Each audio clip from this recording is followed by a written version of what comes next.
Pendant toutes les années du mitterrandisme, nous n'avons jamais été face à une menace fasciste. Et donc, tout antifascisme n'était que du théâtre. Nous avons été face à un parti, le Front National, qui était un parti d'extrême droite, un parti populiste aussi, à sa façon. Mais nous n'avons jamais été dans une situation de menace fasciste, et même pas face à un parti fasciste. Je me suis donné une vingtaine de minutes. J'ai un peu de vent. J'ai essayé, parce que j'ai la flemme de faire des tweets enchaînés. Je voudrais rappeler la situation de la France, enfin la situation de dualité dans les débats politiques. Vous avez les débats honnêtes qui sont hors campagne électorale et hors public en général. Et puis vous avez une espèce de grand cirque qui se fait en public en vue de faire des campagnes électorales et de gagner les élections. Alors en France, on a bien, je suppose que c'est un peu comme ça partout dans le monde. On a un problème, bon, je dirais que bien constaté, bien clair en France. Et on a un problème de fond, de hold-up sur la langue des mouvements de gauche mondiaux. Mais par là, j'entends les mouvements économiques. Marxisto, socialistes, enfin, les mouvements économiques. Alors j'ai décrit rapidement le premier parce que c'est pas l'objet. C'est pas mon but dans cette vidéo. Le premier, c'est très simple. Vous avez eu le marxiste qui a donné lieu à la théorie communiste qui marche pas, en fait. Elle marcherait avec un ordinateur à peu près de la taille de la galaxie. Voilà, pour faire un théorème de maths, donc c'est pas contestable. Et ce bug, si vous voulez, dans la prétention gauchiste, socialisto-communiste, il est toujours passé sous silence, alors ils avaient besoin tout au long du XXe siècle, et c'est resté, de traficoter les mots pour vendre leur gamme en faisant une confusion entre questions et réponses. Je vais prendre un exemple très simple. J'avais fait une vidéo assez longue là-dessus et détaillée. Au lieu de parler de malheur ou de souffrance, vous parlez d'inégalité. Quand, dans le constat d'une situation, vous remplacez souffrance par inégalité, vous vendez subliminalement, donc vous trichez, vous êtes un escroc, hein, vous vendez subliminalement que la solution serait l'égalité. Voilà. C'est-à-dire que vous vendez une solution en formulant votre question. C'est-à-dire, c'est une fausse question. Au lieu de dire cette personne a souffert, vous dites cette personne a été victime des inégalités de notre système. Sous-entendu, si le système avait été égalitaire, elle n'aurait pas souffert. Et c'est bien sûr faux, puisque peut-être que le système aurait pu être égalitaire et que tout le monde souffre avec elle. Vous voyez, donc on aurait une véritable catastrophe. Il parle aussi d'injustice pour qualifier les malheurs et les souffrances. Et en général, ils utilisent le terme injustice. Ce sont des arnaques qui se sont installées tout au long du XXe siècle. Ils utilisent le terme injustice pour, là encore, qualifier des choses qui n'ont absolument rien à voir avec la justice, qui sont des choses qui sont des souffrances, des malheurs, des échecs, des ceci, des cela, voilà. Alors ça leur permet de faire croire à leurs adeptes que le libéralisme serait dans la même situation de fragilité que leur théorie. C'est-à-dire que le libéralisme serait quelque chose de construit, que l'on peut combattre et qu'il suffit de détruire pour que tout aille mieux. Ce qui est évidemment une escroquerie puisqu'il n'y a pas de libéralisme. Ce qu'on qualifie de libéralisme, c'est simplement le fait qu'on a aménagé les lois de la nature comme on a pu. On fait de notre mieux, pas meilleur. Mais on patch. Vous voyez, on patch, on met des barrages sur des rivières, etc. Mais on fait pas couler l'eau. L'eau, elle coule grâce à la gravité et on récupère un peu d'énergie avec les barrages. C'est un peu... On canalise, si vous voulez. Le libéralisme, c'est une canalisation de notre difficile projection dans le monde. Et c'est pas choisi, en fait. On fait semblant de choisir, mais c'est pas choisi. Et les partisans de la gauche, au lieu de travailler, au lieu d'écrire des thèses, je rappelle, c'est un truc absolument hallucinant. Il y a 0 livre technique qui présente un programme de gauche. Tous les livres, ce sont des incantations, des appels moraux, des appels éthiques. Donc, ce sont des listes de désirs par lesquelles les leaders disent votez pour moi, j'ai bon cœur en termes de désir. Par ailleurs, l'expérience montre au niveau des statistiques que c'est la population plutôt de droite qui va aider son prochain. C'est pas la gauche reste chez elle très égoïstement. En moyenne, hein, il y a des exceptions. Tous les gens qui font les maraudes, qui aident les pauvres, en général, ils sont en moyenne beaucoup plus à droite. Bref. Ensuite, vous avez maintenant, en 2024, vous avez une arnaque qui est beaucoup plus superficielle, qui consiste à alors avoir inventé le théâtre antifasciste, le danger des extrêmes droites. Et pour ça, il y a une terrible, je dirais, c'est le cœur, on n'en parle pas souvent, mais c'est le cœur. Il y a une terrible falsification qui est très simple. C'est que nazisme et marxisme sont à epsilon près la même chose, et je fais une vidéo détaillée là-dessus. Et pourtant, c'est deux jumeaux, mais vraiment quasiment des jumeaux. Hein. Le nazisme franchit juste la frontière de la maladie, de la pathologie monstrueuse. Enfin, marxisme est monstrueux, mais pas pathologique, si vous voulez. Le nazisme, il va désigner par juif ce que le marxisme désigne par bourgeois. Voilà. Et plus le nazisme, il va ajouter un complotisme surnaturel. Là où le marxisme dit c'est les bourgeois qu'il faut renverser et tuer, exterminer. Et il en a d'ailleurs exterminé plus que le nazisme, mais pas ça. Et pourtant, dans les classifications marketing, le nazisme est souvent accusé par les gens qui militent, qui vendent des théories de gauche, d'être à droite. C'est-à-dire d'être du fascisme. Alors que ça n'a absolument rien à voir. Le nazisme, c'est vraiment profondément, génétiquement ADN. C'est de la pure gauche. Ça s'appelait d'ailleurs national-socialisme, pas pour rien. Et de toute façon, vous n'avez qu'à lire la définition du nazisme et puis sa manière de penser, c'est exactement. Le marxisme a 2-3 modifications près. Ça rajoute un peu d'islam, enfin de fondement islamique, sans le dire. Et ça vous désigne un coupable plus formel, puisque ça vous désigne un coupable identifiable par un état civil. Hein. Je rappelle qu'être juif, c'est pas du tout une notion religieuse, c'est une notion strictement laïque et agnostique. On est juif, c'est seulement si on a une mère juive. Donc, être juif, c'est en fait une sorte d'état civil. Et le nazisme a juste changé Marx sur un point. Au lieu d'aller chercher le compte en banque, et il a appelé plutôt l'état civil. Et il a franchi une barrière. Et puis par ailleurs, il a construit des usines avec des ingénieurs d'extermination systématique. Là où le marxisme, il a tué tous les opposants. Si vous voulez, les purges staliniennes, il faisait mourir de faim, il tuait tous les opposants. Ce qui est criminel, hein, mais ce qui est, on va dire, un crime plus familier pour l'entendement. Les gens ont toujours eu tendance à trouver les dictateurs qui exterminent tous les opposants plus sympas que ceux qui exterminent une catégorie. Pardon, qui extermine une catégorie comme l'a fait Hitler. Maintenant, je passe à la situation en France. On n'a pas de risque, très peu. Ouais, c'est dû à divers facteurs. On n'a pas de risque fasciste. On n'a pas une histoire avec l'existence de nombreux dictateurs en herbe ou fascistes en herbe. Enfin, ça n'existe pas. Et dans les années, comme Mitterrand a créé l'épouvantail Front National, donc Jospin a fait tout un exposé, j'ai mis qu'un extrait, on a fait tout un exposé pour expliquer à quoi ça servait. Hein. Ça servait à emmerder la droite, en quelque sorte, à gagner des élections. De même, aujourd'hui, l'islam et ses satellites, ils sont allo-galactiques, je dirais, d'islamo-gauchistes, a assez bien réussi. Bon, l'islam, c'est normal, c'est une grosse machinerie, hein, c'est une mafia mondiale, c'est un crime contre l'humanité, une maladie.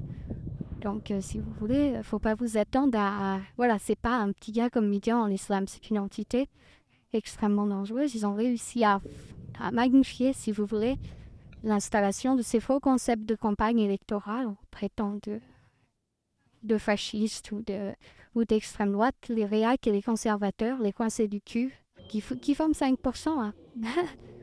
Ils forment 5% de la population française, entre 5 et 10. C'est pas...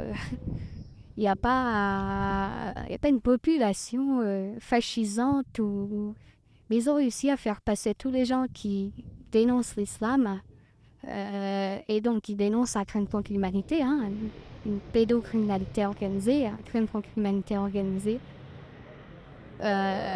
pour des fascistes. Voilà. Aujourd'hui, on est en cohabitation. Ça fait l'islam a imposé des lois en plus de celles qui ont été votées par nos députés de l'Assemblée nationale. Et il a sa propre police. Par exemple, il exécute toute personne qui blasphème, ce qui fait qu'il a interdit le blasphème dans le monde entier, pratiquement. Continent américain un petit peu moins touché.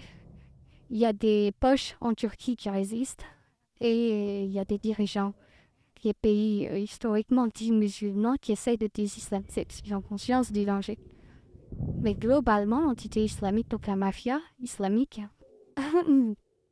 interdit la critique de l'islam. Alors, c'est pas parce que vous avez des clandestins courageux, des anonymes qui essayent de critiquer de manière... Ils font quelques milliers, parfois quelques millions de vues, ce qui est rien. Hein, c'est en dessous de 100 milliards de vues. Vous n'êtes pas tellement audible.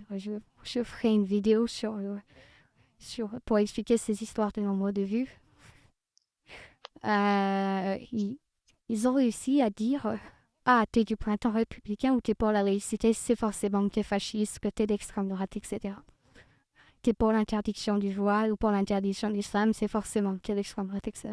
Alors ce qui est marrant, c'est que ça, c'est un argument qui est repris de mauvaise foi, certes, mais qui est beaucoup repris dans les campagnes électorales, parce que les campagnes électorales, tous les coups sont permis. Donc, par exemple, dans les campagnes électorales récentes qu'on a eues, de la présidentielle jusqu'à les législatives récentes suite à la dissolution, on a eu un grand coup de marketing du centrisme. Je parle pas de LFI parce qu'eux, ils ont fait allégeance au nazisme de manière officielle. Il n'y a que sur BFM et CNews. Ils sont un peu discrets, mais on a tous les extraits de leur allégeance au nazisme. Donc, eux, ils assument. Les gars, ils sont franchement l'ennemi déclaré, officialisé de la démocratie, etc. Et ils ont dit finalement Hitler avait raison, qu'on aurait dû s'en rendre compte avant. Tous ces discours de LFistes sont enregistrés, ont circulé. Enfin, moi j'en ai plein, mais il y en a plein d'autres. Mais donc je parle pas d'eux, parce que d'une certaine manière, ils assument. Après, qu'ils le disent pas sur ces news, on comprend, mais c'est pas, il n'y a pas un débat gigantesque. Vous avez Warya Boutelja, ces vidéos, elles sont évidemment pas vues sur ces news, mais enfin, elles sont quand même pas mal vues par les spécialistes. Non, je parle vraiment de cette espèce de masse un petit peu informe en campagne électorale qui a essayé de faire croire qu'il y avait un danger Zemmour-Le Pen. Et ça a marché parce que l'islam leur a apporté cette pression énorme dans les rues, sur les gens, partout, sur les réseaux sociaux. Alors que ça n'aurait pas forcément aussi bien marché avant, puisque les gens ça faisait belle lurette que les gens ne se faisaient plus avoir. Pour une raison très simple, c'est que quand on dénonce un soi-disant fasciste, les gens se disent on doit bien les croiser quelque part. Il faudrait qu'on les croise. Or, la DGSI, elle connaît parfaitement le mouvement fasciste en France, le mouvement de la vraie extrême droite. C'est 15 à 20 000 personnes, ils sont tous surveillés.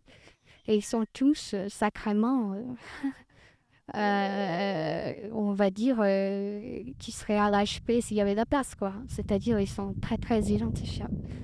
Et on les a connus jadis sous la forme des skinheads qui faisaient des sorties, etc. Et puis, après, vous avez les gens qui votent Zemmour-Le Pen parce qu'ils veulent plus de sécurité. Mais ça ne veut pas dire qu'ils veulent interdire l'adultère et lapider les libertins. Ça, c'est l'islam. Mais vous avez une confusion qui se fait et qui...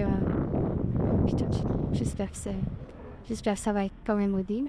Vous avez une confusion et vous avez eu... Moi, je l'ai regardé d'un peu de loin, mais j'ai quand même enregistré pas mal d'extraits. Dans les mouvements centristes, chez tous les gens qui mélangent un peu la carrière individuelle et puis l'utilité collective. Donc, qui voulaient se faire élire député ou qui voulaient ou qui avaient des potes macroniens, ou ceci, ou cela, enfin tout là, qui ont réussi à faire passer Le Pen et Zemmour pour de dangereux fascistes potentiels. Alors, qu'est-ce qui se passe concrètement en France? Qu'est-ce qu'on a? Est-ce que c'est faux? Est-ce que c'est ni vrai ni faux? Vous avez une partie active des électorats de Zemmour et Le Pen qui sont contre l'IVG, qui sont des gros réacs, les anti-68, qui sont pour que les filles soient en jupe et papa en costard, qui n'aiment pas de boîte de nuit et qu'on ne se drogue pas, qu'on va faire. Voilà, on les connaît. Et ils n'augmentent pas avec le temps. Ils sont dragués par l'islam. Le vrai avenir, c'est pas l'islamo-gauchisme, c'est l'islamo-droitisme. Et eux, ils sont très dangereux. Et puis évidemment, Le Pen et Zemmour, ils jouent avec ces marchés, puisque c'est eux qui ont des comptes internet et qui sont tout le monde, mais dans des domaines ultra précis. Oui, on ne les croise pas, par exemple. Vous n'en trouverez pas dans le monde des apostats, vous n'en trouverez pas dans le monde des gens qui travaillent sérieusement le sujet islam. Eh bien, le centrisme a réussi à faire croire qu'il y avait, que c'était une généralité, quoi. Il n'y a que des coincés du cul chez Zemmour et Le Pen, que des fous furieux, anti-libertins, anti-libertinage, anti-68, anti-homophobes, racistes, tout ce qu'on veut. Et pourquoi? Pourquoi ça marche? Parce que ça, c'est du marketing de campagne, donc c'est du mensonge, c'est de la falsification qui n'a strictement rien à voir avec le réel. Et pourquoi ça ne marche que partiellement? Et pourquoi vous avez quasiment la moitié du pays qui a voté Le Pen Zemmour sans se soucier du fait d'être accusé, d'être de dangereux fascistes, voilà. Bah parce que tout simplement, les gens y voient. Le nazisme, c'est l'islam. Ils le voient tous les jours. L'insécurité, enfin, c'est même pas de l'insécurité, c'est la dictature, c'est l'islam. La dictature au collège et au lycée, les collèges et lycées sont islamisés partiellement. C'est-à-dire que c'est l'islam qui est la grosse tendance. Voilà. Ils donnent des ordres. Il y a impunité pour les Lacostéennes, alors que les autres se font massacrer. Les Lacostéennes sont surnotés, toujours pardonnés. C'est une moyenne, hein, il y a des exceptions, etc. Donc les gens, et le racket, c'est l'islam. Il y a c'est impunité totale pour ceux qui prélèvent l'impôt islamique. C'est comme ça, en gros, que se présentent les Lacostéennes quand ils massacrent un petit et qui le réduisent en esclavage, etc. Et puis dès que c'est démasqué ou dénoncé, c'est les méchants racistes, ils sont islamophobes. Donc cette situation-là, elle est vécue par tout le monde.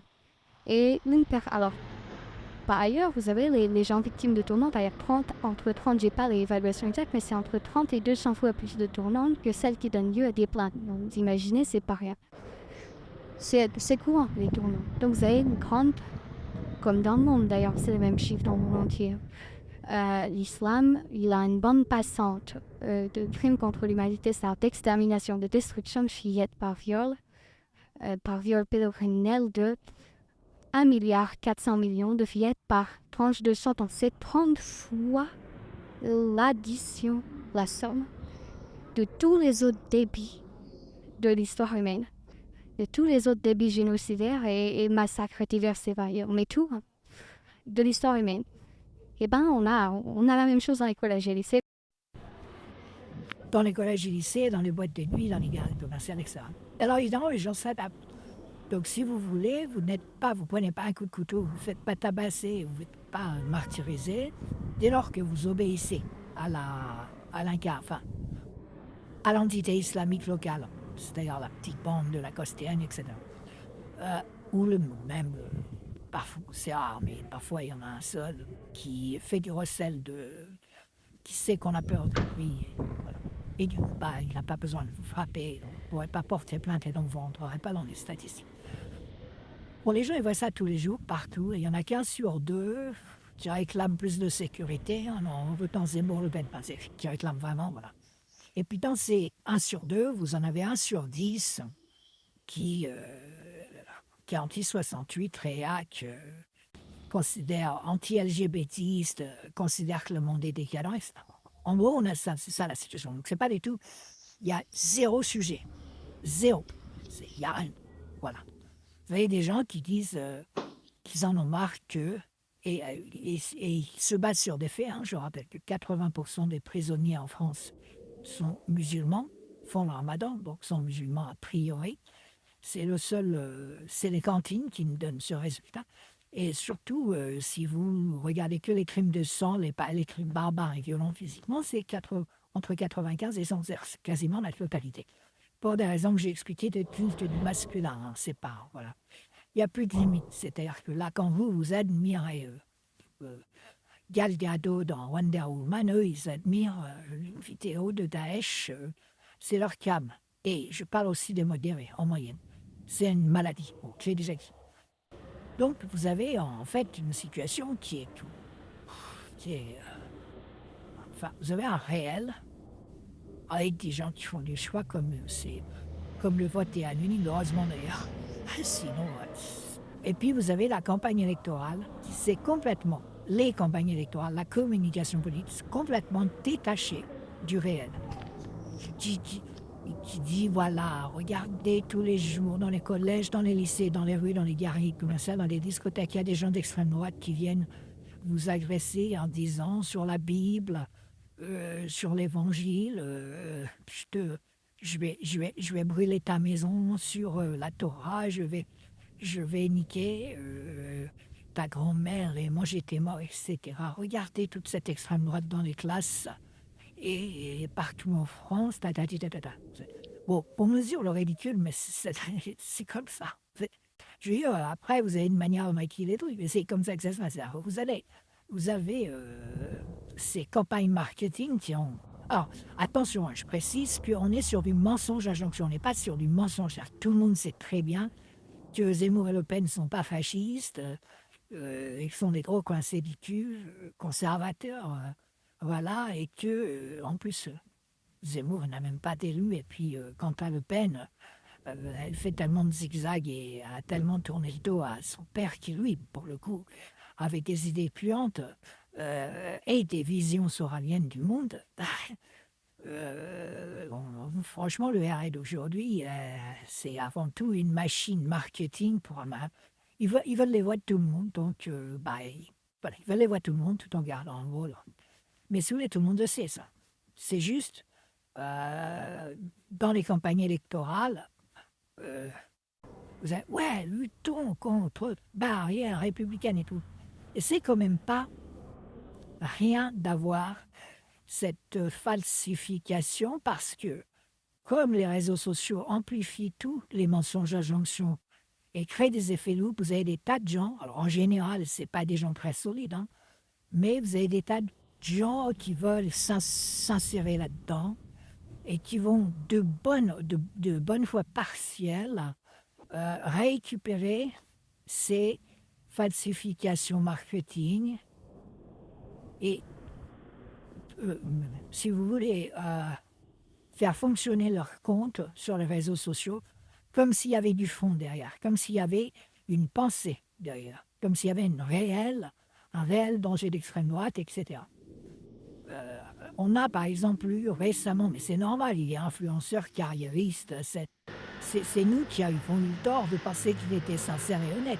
C'est pas lui qui nous a trompés, c'est nous qui nous sommes dans le mouvement apostat, donc qui est apolitique, lui pour le coup, et anti-islam. On a pensé que Jacques le Fou était au courant du fléau qu'était l'islam et qu'il le combattait efficacement parce qu'il était très motivé. Et en fait, on vient de découvrir qu'il a pris un créneau comme quelqu'un d'autre aurait pris la dépénalisation du cannabis, mais qui ne connaît rien et qui est juste un bon débatteur et qui sait couper surtout le micro parce que la quasi-totalité des débats se font avec des hôtes de Space ou de Live qui lui sont favorables. Mais c'est pas grave. Enfin, je veux dire, Jacques Le Fou n'a jamais signé un papier disant je promets que je connais l'islam et que je suis au courant que c'est une maladie gravissime, une monstruosité. Il n'a jamais signé un tel papier. Il a popularisé la pédocriminalité islamique Mohamed. C'est tout. Bon, voilà. Pareil, à force de répéter sans arrêt islam-sunnisme, tous les gens qui ne s'y connaissent pas beaucoup et qui passent comme ça par curiosité en grignotant des cacahuètes vont finir par croire que l'islam, que le chiisme est très bien. que l'islam chiite est très bien. C'est pas très très malin. Mais bon, il n'y peut rien, c'est pas de sa faute. C'est d'ailleurs une erreur faite par beaucoup. Je sais pas, il n'y a pas de... Mais vous avez, voilà, vous avez une problématique de décalage total entre ce délire antifasciste qui avait déjà été dénoncé par Jospin et lui, il le dénonçait pour Jean-Marie Le Pen, qui était réellement problématique du point de vue de ses idées, puisque c'était un soralien. On rappelle que Soralien, il est adepte du nazisme de manière explicite, avec Dieudonné. Donc, il n'y a pas photo, et pourtant, Jospin disait c'est du théâtre. Alors, imaginez aujourd'hui qu'on a une Marine Le Pen qui n'a pas de conviction, qui n'est pas passionnée, qui n'est pas militante, elle gère une carrière, c'est une influenceuse. Elle gère des ressources humaines, c'est-à-dire elle nourrit des députés, souvent Cotorep, qu'elle fait élire, et comme ça, ils ont un revenu. Voilà, elle ne veut pas le pouvoir, elle n'aura pas... Et pourtant, ça marche. Voilà. Alors, je n'ai pas la solution, mais j'invite les gens, puisqu'ils le savent plus ou moins au fond d'eux-mêmes, à dire, voilà, je sais quelque chose au fond de moi-même, c'est plus important que je croyais. Je sais que c'est du théâtre, mais je dois vraiment faire remonter à la surface que c'est du théâtre et dire non à ce théâtre et parler du fond. Voilà. Et je ne dois plus écouter tous ces clowns, Jacques Le Fou et compagnie. Jacques Le Fou, c'est pas le pire. Hein. Genre, tous ces gens qui font des carrières et qui donc vont volontairement, ont besoin du délire marketing, du prêt-à-porter délirant, parce que je sais qu'ils vont à un moment ou à un autre me tromper. Il ne faut pas. Donc voilà, il faut faire remonter. Tout ce que je viens de dire, tout le monde est d'accord, tout le monde le sait au fond de lui. Mais la question, c'est être d'accord et le faire remonter de manière à vraiment traiter le problème et à ne plus